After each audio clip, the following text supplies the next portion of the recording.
Shadow নাটক বেঈমানের ফাঁসি।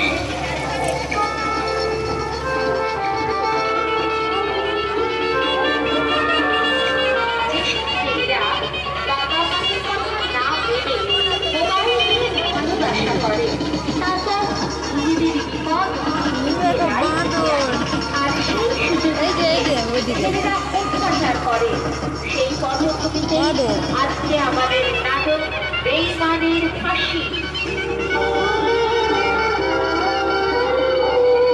রচনা নির্দেশনা ও পরিবেশনায় শিল্পী শ্রী সঞ্জীব কুমার মেহতা, শ্যাম কামারদা, পোস্ট বড় কামারদা, আনন্দ কুমার, জেলা পূর্ব মেদিনীপুর। সমাজটা আজ বদলে গেছে, দেখে পাচ্ছে হাসি। অপরাধ করলে পাবে সাজা, বেঈমানের হবে ফাঁসি। শুরু হচ্ছে এক নতুন শ্যাডো নাটক বেঈমানের ফাঁসি।